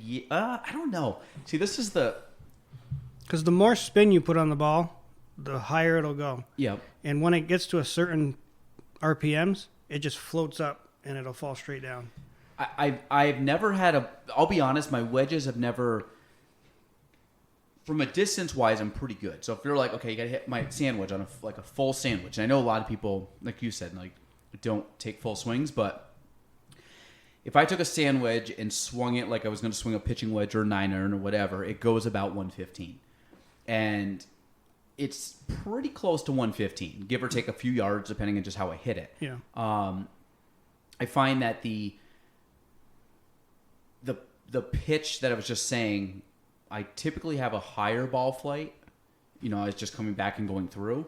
But I find that promotes almost more spin because I feel like I just like turn and clip it better than if I take a full swing. But last year was the first year in my career ever that I've actually was able to put backspin on most of my wedges. Really? And I was, I'm not like a pro, not like throwing it out and rolling it back every single time. But like, I would say majority of the time that I hit a wedge, even if it went forward, it would come back. Like I had 2 shots last year. My hole-in-one that I had last year, I spun back. That was with a gap wedge, and my pitch mark was probably me to you past the hole, like on the right. It basically hit and It was a decent. It was probably I would say 4 to 5 feet past the hole off to the right. Where's Jim Nance when you need him?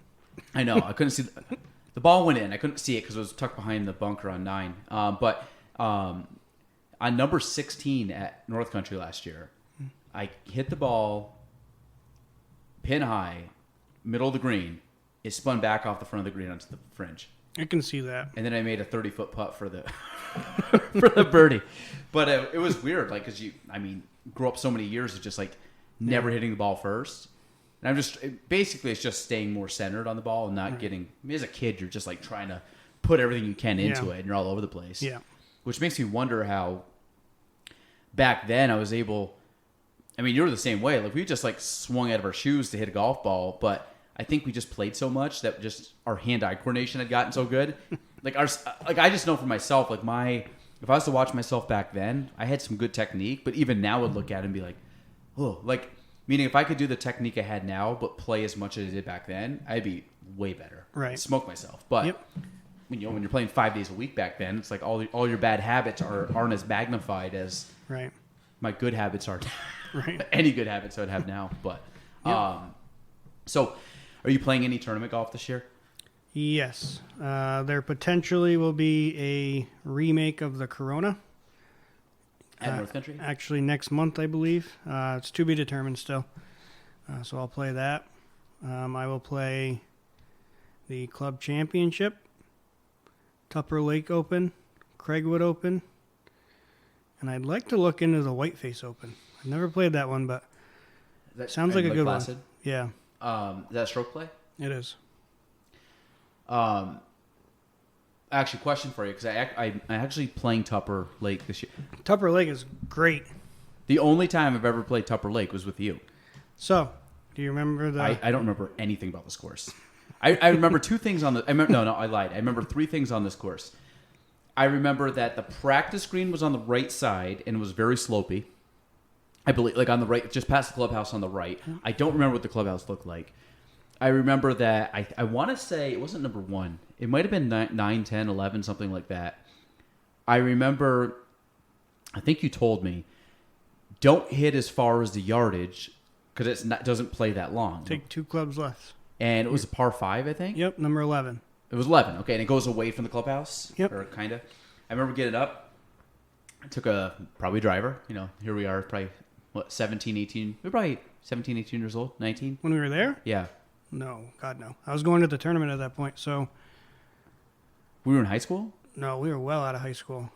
God, I don't remember anything about this course. It wasn't that long ago. Maybe 5 years ago? No. It was not 5 years ago, Steve. Swear to God. No, it was...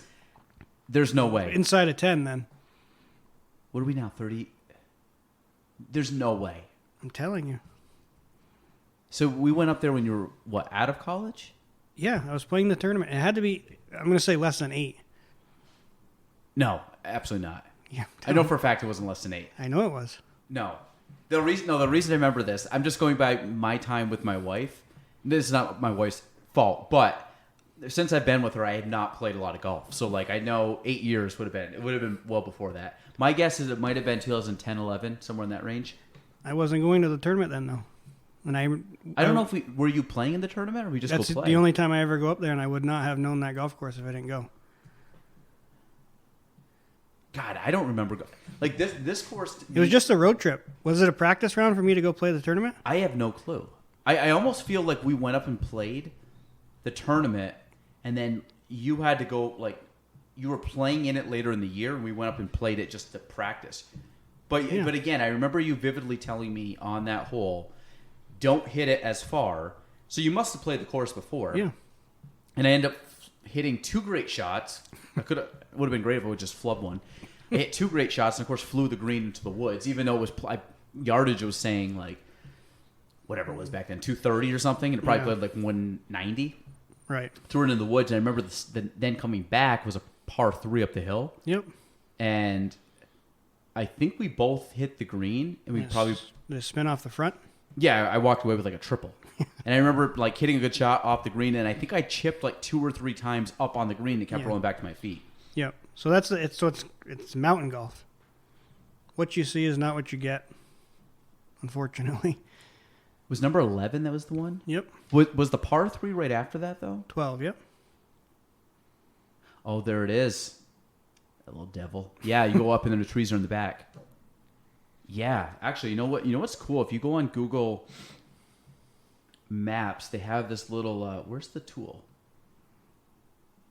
Not layers. You can actually go up and measure stuff on here. If I can figure out where they... Oh, no, it's Google Earth that does. And you can measure out golf courses. You ever tried that? I have not. So if you go on Google here, I'll show you real quick. But if... yeah, so there's the Tupper Lake. Yeah, because I remember 11, I remember 12. I don't remember anything else about the course. But what's your thoughts on the course? I like it. It's always in great shape. It's very difficult. You got to keep your ball in play. It's not long. Greens are very difficult in that it is on the side of a mountain.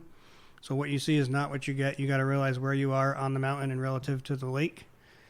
So everything just truly breaks down that way? Yeah. Whether it looks like it or it doesn't. Like there's one hole, number 5. It's a par 3. You could swear that the front of the green runs to the middle, but it doesn't. By looking at it, you would say that goes front to back, and it definitely does not. So this here. So Google Earth. So what's the course? Let's just do this. I'll do an easy one. I'll just do North Country. So if you ever type, so this is the greatest thing. So you flip it around. So Google, just type in Google Earth on Google naturally, and it comes up to this. And the cool thing is, it's a satellite image. Sorry, see, I'm gonna switch this around real quick. This actually looks way better than it did last year. I feel like they updated this. Maybe they have. So what you can do is you can go. Okay, so there's your course. So the crazy thing is, so where are we right now? Clubhouse is right there. This is wait, where? 18 greens right in the middle. Oh, here's one. Okay, I'm off like slightly, and I can't see a darn thing. So right here, distance. Change your distance to yards. Okay, all right. Let's make things happen. So you can tee off from anywhere. So like this is a great cheat if you ever want to scout courses, just for like what you want to play. I mean, I say that I suck. So do what you keep doing, Steve. But so you click in the middle here, wherever. So then like to the water, it's 290. Like you can get the whole green 290, but like okay. So what I did before, if I don't know the course, so if they're like okay, if I hit down, my driver is going to go too far or whatever. I don't know. You can pick a club, but the benefit is like. So, whoops. So if you wanted to, yeah, I got to get used to playing this. So like if you said, how far is the center of the green? And then you wanted to kind of have a ballpark of what you want to hit into that green. You can obviously, fluctuate it. But then say it's like here. And then, like coming back, obviously, like I said, I know there's a way to do it where you don't have all the lines. But if you knew, like you could start measuring stuff off like that. So if you don't know like the course, then it's, because what I found is that a lot of times, because we're looking at the full yardage, like you don't really, now obviously you have like a, with all the GPS stuff they have nowadays, it makes it easier. But. Well, I have a laser, so that. But the laser doesn't help you on that, right? I mean, unless there's a tree that I can hit somewhere down there, no. So my thing is if you go, like, I don't know, this is 18. Like, is that the far back tee box is here? That one's not existent anymore. This one? Oh, this one isn't? No. They don't play that one? No. Oh, that's too bad. That was a cool view. No, it's not. Well, I mean, it was a hard course, but it was a cool view. But if you take like that and you're like, okay, to that tree is only 250, you know what I mean? So, or whatever, you're like 18. So, I mean, you kind of have a ballpark where you're going to hit it. But like, if like, hey, I don't want to hit, so it's like, okay, I'm going to hit a 230 to the top of the hill. Because the problem is for most of us, it's like we'll end up taking like a driver and bashing it down there where that leaves you a pitching wedge. So like in theory you could get up and hit like a hybrid or a 5-wood or something and then hit a pitching wedge in where you think you got to hit a driver with like a lob wedge or sand wedge or whatever. It depends how you play the course. So I'm saying like this would take all your trouble out of play just by playing it short and playing it in. Yeah. This is addicting. So like I used to go through a bunch of courses. So Google Earth, And then there's a little ruler tool. Just put it in the yardage, and you can do anything. That's going to come in very handy. So you know what else? You can sit there and you can do the whistle of the green, too. I mean, I know it sounds like, but you can be like, okay, I know, like, obviously you can see greens, but if you're far enough back, like, you know when you hit a green and you're kind of, like, a little bit blind, you know there's, like, a green up, like, maybe the left. Right. And, like, well, how much room do I have past that bunker to the green? Like, when you can literally do it. You can just be like, oh, if you fly that bunker, you have 10 yards until you'd be in trouble. Or, you know, whatever you're looking at. But it's fun. It's addicting. Boy. Like, you can spend hours on this. Yeah. Because, like, it might even be quicker. I don't know. There's a quicker way than drawing all the lines. But I just found, like, every time you play it, and you can zoom, it's a satellite image, so you can literally zoom all the way down to, like, the smallest thing, but I don't know. I just find it's a good tool because it's more for the approach shots, in my opinion. Because if you know like roughly how far you want to hit it, then you just reverse engineer your way back from the green and say like, okay, I know. Again, I can take if I can take a hybrid of my 2-iron and drive it down, 230, 240, and that's going to leave me a pitching wedge versus hitting a driver to try to hit a sand wedge. Like I'll just hit a pitching wedge in. Yeah, for the most part, Now, is there any way on there to tell like depressions? So like if you're going to play Lake Placid Mountain Course, like up and down, yeah, there probably there most likely is. I think there is actually. I think you can do something. I think if you there is. I don't know how to do it right this second, but like starting point. Yeah, whatever. I'm not gonna do it right now, but. Yes, I think the answer is yes on that. Is that so? If you wanted to play like something's going downhill, you could tell. Like that one I just said on top of the lake is straight uphill. Right. So like 130 is not playing 130. Right. But I think this is a cool tool, and I actually got it from. So is it Golf Logic? Mm-hmm. It's on my phone. Yep. So when I play, like I go to the course, and then I can sit there and like, if you move it, this gets longer and shorter. So then you can know, okay, I want to have. 230 out will give me this. So 240 out will give me that. And it gives you just very quickly what you're hitting. And it's really accurate. But before knowing that existed, this was last year. Because, of course, I've been out of golf. Technology is, like, advanced way more than the last 15 years. So I was figuring out, like, how do you come up with, like, a yardage book? And then this is what people do. Is they'll print books out and literally, like, edit and make actual yardage copies. Obviously, that's tedious. But, I don't know. I think it's worth doing. Like absolutely. So I would just Google Earth it, and it's amazing. Yeah. Because I've done I've done like Augusta National. I'm like, let me just try Augusta National, and you can see like how far, and it's legit. It's like I think it's within a couple feet at tops. Like it's not like you'd go there and be like 170. It's really 180. It's like no, it might be like 170.5. Right. So especially depends how much you want to zoom in. Right. Yeah, that'll be very handy.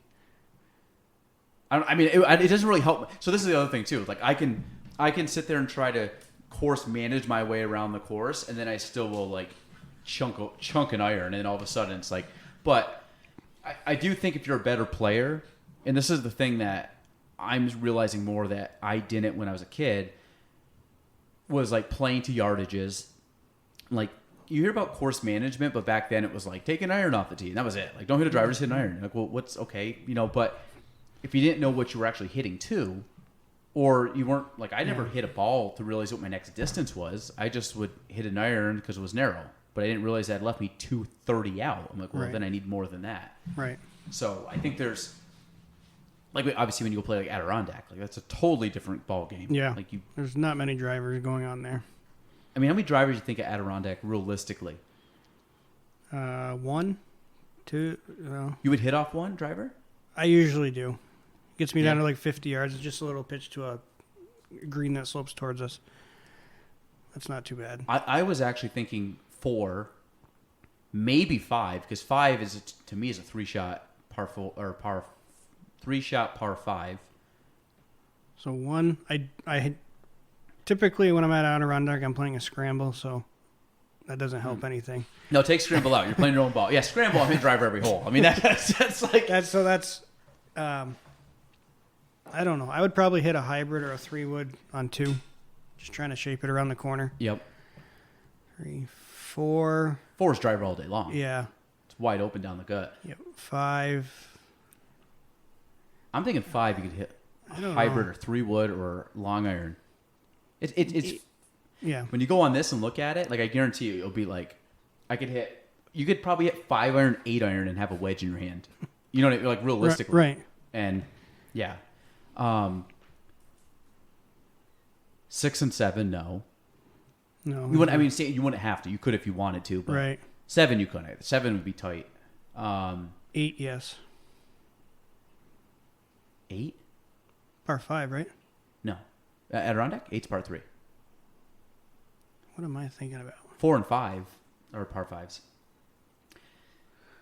You maybe number 9 if you wanted to carry it, but even that, like I think last year I hit a hybrid off that tee, and it would lead me like 180 yards in. So it's long. I mean, you hit like a 6 iron into the green, but Why am I so lost? Adirondack? No. Yeah. So number 4 and 5, you have the back-to-back par 5s. Yep. Number 6, you go around the bend and you come up, and you have the left bunker. That's probably like Okay. 230 out, maybe Yep. 220 out. Number 7 has the pond on the right. Okay. Number 8 has the pond on the right again, because you're coming back the opposite way. Right. And number 9 is I know 9. Yeah, 9's tough. 9. See, 9. I don't know. I've always just hit a long iron off to the left, Right. Or like a hybrid or something. Right. So I've tried hitting driver over that ditch, but I've never hit it well enough to know that if I can actually do it. Well, you also have a tree on the right side, so it's like Right. you have a severe. The hard part with that course is if you play it off to the left, you're most likely going to have a 7, 8, or sorry, a 7, a 6, or a 5 iron. I'd say 7 or 6 into a green that kind of slow, like has a bunker. It's Yeah. slopey. It's like it's not very wide. Right. It's deep, but it's not wide. And that's a tough one to hit. Yep. 10 and 11, you don't have to hit a driver. Nope. 12, you don't have to hit a driver. Nope. 13, 5, I mean, 15 maybe, but you don't even have to hit a driver there. I mean, to have a shorter club in, you hit a driver, you get down to like a pitching wedge or a sand, right? 9 iron. Yeah. 16, if you want to go in 2, you hit driver, but again, if you're playing for 3 strokes, you don't have to. Yeah. And it's tight. I've hit good driver there, and you still have, like, what, 200, 210 yard, 210? Last year I got there in 2. I was pumped. I smoked a drive. I was playing with Dave Passano. I crushed my drive. Dave drove it past me. I got over the green and hit the bunker, the back bunker. Dave put it to 15 feet. I got up, missed my putt. No, they birdie? I think I birdied. I think I got up and down, and Dave ended up draining an eagle putt. So, different game. Well, yeah. He's way better than I am. But He's just natural, right? Because he doesn't play a lot. So, no. Member of North Country now. I know. Dave's great. I'm ready. I don't think he really remembers me from the Masters North at all, but have you played with him before? I've never played with him. Oh, Dave's great. The thing is, I don't know Dave from golf. I know Dave, I met him, through the gym, years ago. Super, great dude. But he goes out, shows up. I don't know if he played much.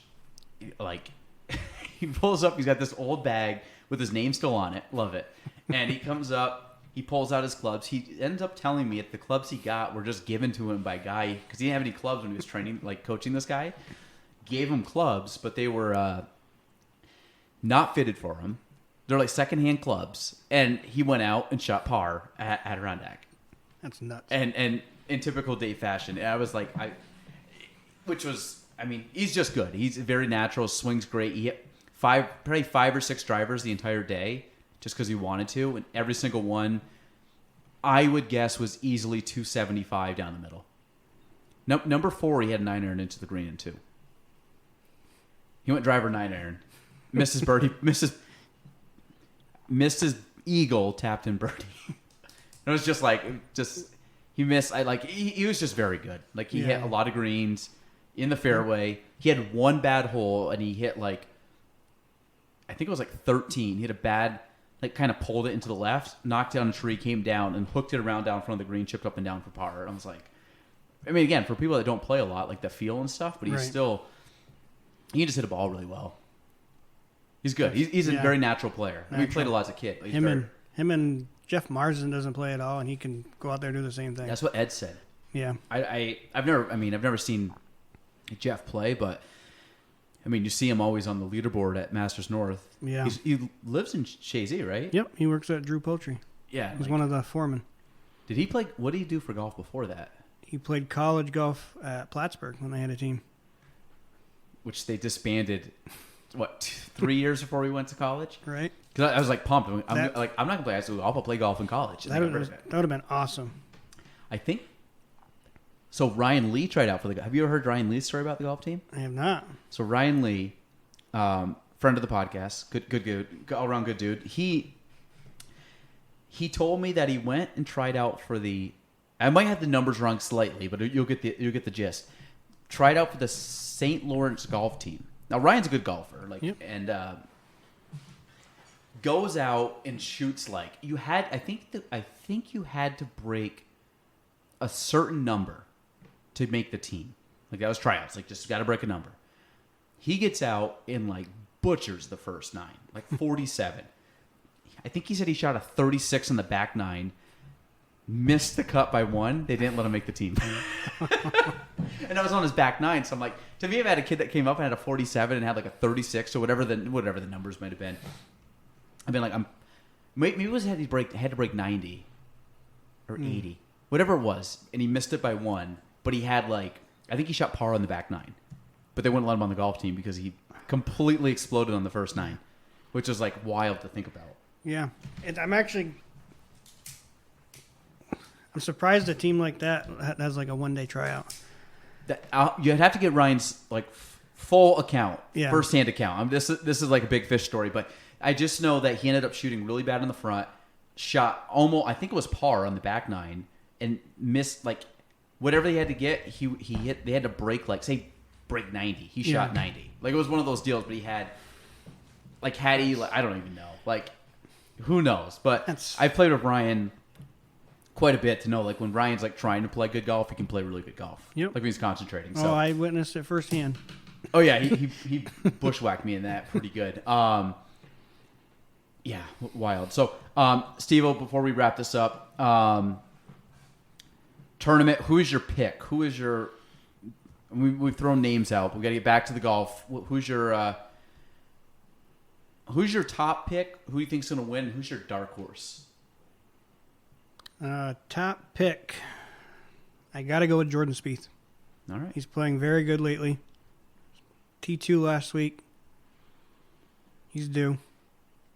He's odd because he's a great golfer, but I also find that he's got a little bit of Patrick Cantlay in him. He's kind of boring, but then he's also got some fieriness to him. He's a very odd player. He's great, very good, but okay. And dark horse. Dark horse.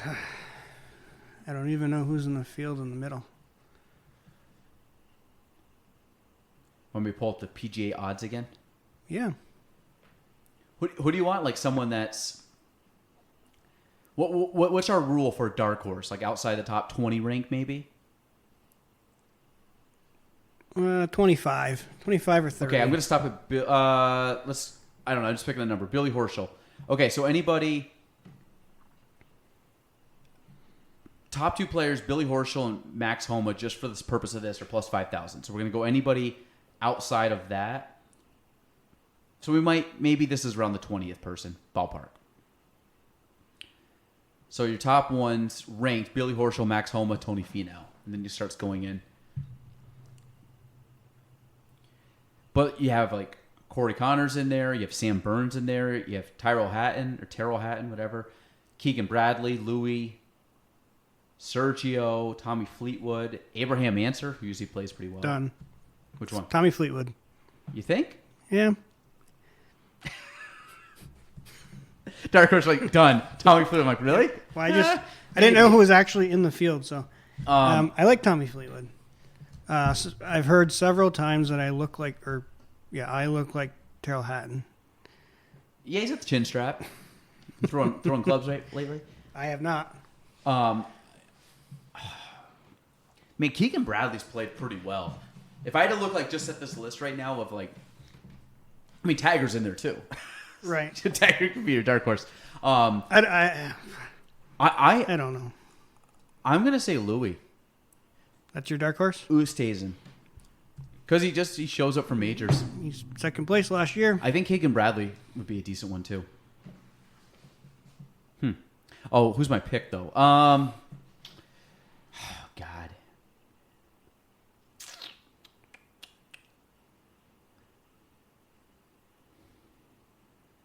Part of me wants to say Colin, but I feel like Xander could do it. I'm gonna say Colin. I like Colin. Colin Morikawa? Yeah, I like Colin. All right. Defending or ex-champion, not defending champion, but the most recent champion to be playing in the field. There we go. There we go. It's kind of like defending. So, Steve, any last remarks? No. I think this was good. Ton of golf. I love it. That's it. I warned everybody, and again, I always say, I don't know how many people listen this far. Scott Couture, how you doing? I know I always give Scott a shout out because I always know he's going to be. I got to get Scott on here. I told him we'd do one of these, maybe the U.S. Open. I do need another. That's next month though. We'll work on that. Typically, we got a couple guys that listen all the way through for golf. So, but golf podcast, PGA Championship preview, Stephen Labombard. Who'd you say was the winner again for you? Oh, Jordan Spieth. And I say Colin. Yep. Those are fair. Yeah. Part of me thinks I should pick Rory because he's the favorite, and I love Rory. But I just feel like my heart says Rory, my brain says no way. Possible though. We'll see you on Sunday. We'll see you on Sunday. We're teeing it up. We're not teeing up. They're teeing it up in 3 days. Tagger's playing. Tagger addresses the media tomorrow, which this will be out, so that will be today when you listen to it. I think that's it. Tee 'em high, hit 'em long. In the words of MH, keeping the short grass. We're out. Thanks for listening to the Galen Trombley Show. If you want to reach me, you can go on Facebook at Galen Trombley, on Instagram at Galen Trombley, and on YouTube at Galen Trombley. The spelling, GaelanTrombley.